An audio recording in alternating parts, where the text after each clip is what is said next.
Assalamualaikum warahmatullahi wabarakatuh. Perkenalkan, nama saya Sulfa Zara, NIM 21020161010. Saya akan menjelaskan pengelolaan sampah B3. Limbah B3. B3 itu adalah singkatan dari bahan berbahaya dan beracun. Limbah B3 adalah limbah yang karena sifat atau konsentrasinya dapat membahayakan kesehatan manusia dan lingkungan. Pengelolaan limbah B3 itu perlu penanganan serius. Nah, berikut langkah-langkah umum dalam pengelolaan limbah B3. Yang pertama, identifikasi. How to? Identifikasi dibagi menjadi dua. Yang pertama itu mengidentifikasi jenis limbah B3. Misalnya kimia, radioaktif, infeksius. Yang B, menentukan karakteristik bahaya, beracun, mudah terbakar, korosif, dan lain-lain. Yang kedua ada reduksi. Reduksi dibagi menjadi dua juga. Yang pertama, mengurangi jumlah limbah B3 yang dihasilkan melalui optimalisasi proses. Yang kedua ada mengganti bahan berbahaya dengan bahan alternatif yang lebih aman. Yang ketiga ada pengemasan dan pelabelan, yaitu menggunakan wadah yang sesuai dan tahan terhadap sifat limbah. Yang kedua memberi label yang jelas dengan informasi jenis limbah, bahaya, dan tanggal.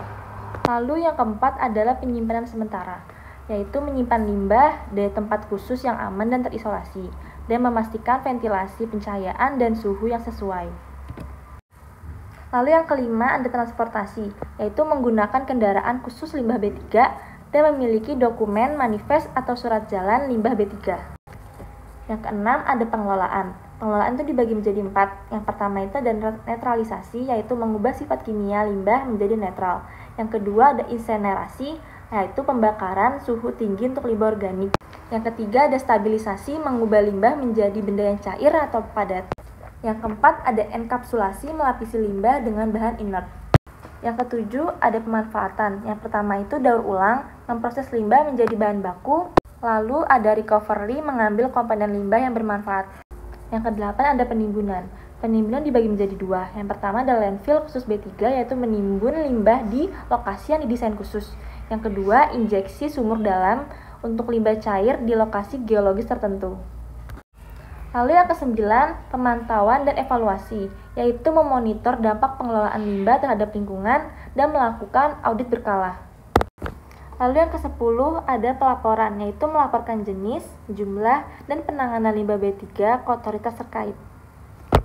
Lalu yang ke-11 ada tanggap darurat, yaitu memiliki SOP untuk kejadian tumpahan atau kebocoran dan menyediakan alat pelindung diri dan peralatan tanggap darurat. Yang ke-12 ada pelatihan, yaitu melatih karyawan tentang penanganan limbah B3 yang aman. Dan yang terakhir ada izin dan regulasi, yaitu memiliki izin pengelolaan limbah B3 dari pemerintah dan mematuhi peraturan nasional dan internasional. Terima kasih, saya Sulfa Zara. Wassalamualaikum warahmatullahi wabarakatuh.